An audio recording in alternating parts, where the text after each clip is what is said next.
Assalamualaikum warahmatullahi wabarakatuh. Perkenalkan, nama saya Fauzan Zainul Arifin. Saya dari kelompok 1 PMO. Di sini saya akan menjelaskan materi proses pengambilan keputusan dalam organisasi. Yang pertama saya akan menjelaskan yaitu latar belakang terlebih dahulu. Yang pertama yaitu proses pengambilan keputusan dalam organisasi adalah inti dari manajemen dan sangat penting untuk mencapai tujuan organisasi. Latar belakang proses ini melibatkan beberapa aspek yang saling berkaitan seperti konteks organisasi, tujuan strategis, struktur, dan budaya kerja. Yang pertama yaitu identifikasi masalah. Langkah pertama adalah memahami dan mendefinisikan masalah atau peluang yang dihadapi. Poin yang kedua yaitu organisasi harus menentukan apakah masalah tersebut memerlukan solusi segera atau dapat ditangani kemudian.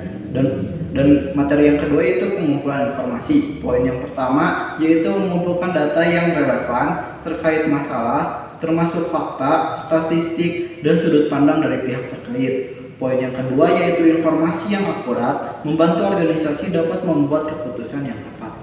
Sandika Supermana akan melanjutkan dari materi selanjutnya, yaitu poin yang ketiga adalah identifikasi alternatif. Poin yang pertamanya, mengembangkan berbagai opsi atau solusi yang memungkinkan untuk mengatasi masalah. Kemudian poin yang keduanya, kreativitas dan inovasi saling diperlukan untuk menghasilkan alternatif yang efektif. Kemudian poin selanjutnya, evaluasi alternatif. Menganalisis kelebihan dan kekurangan masing-masing alternatif berdasarkan kriteria tertentu seperti biaya, waktu, risiko, dan dampak. Kemudian mempertimbangkan juga konsekuensinya jangka panjang dari setiap alternatif. Kita akan melanjutkan materi selanjutnya. Poin kelima yaitu pemilihan alternatif. 1. Memilih solusi terbaik berdasarkan analisis dan evaluasi. Selanjutnya, pengambilan keputusan bisa dilakukan secara individu atau melalui konsensus jika melibatkan tim atau kelompok. Selanjutnya poin 6, implementasi keputusan. Setelah keputusan dibuat, langkah berikutnya adalah mengimplementasikan solusi tersebut dan menyusun rencana aksi yang jelas termasuk tugas, tanggung jawab, dan waktu pelaksanaan. Baik, saya Ribi akan melanjutkan materi selanjutnya yaitu yang ketujuh, evaluasi dan monitoring. Yang pertama, memantau pelaksanaan keputusan untuk memastikan efektivitas. Yang kedua, jika hasil yang diinginkan tidak tercapai, organisasi dapat merevisi atau mengubah pendekatannya. Chris akan melanjutkan faktor penting dalam pengambilan keputusan.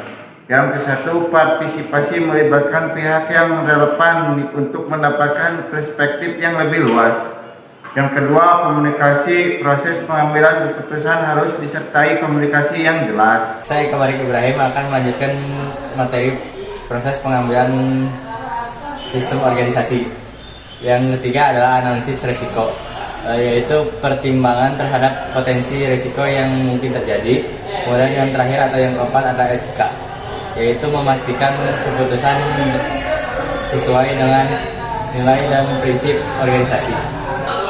Kemudian kesimpulannya adalah proses pengambilan keputusan dalam organisasi adalah bahwa proses ini merupakan elemen penting untuk mencapai tujuan organisasi dan memastikan keberlanjutan operasionalnya. Terima kasih.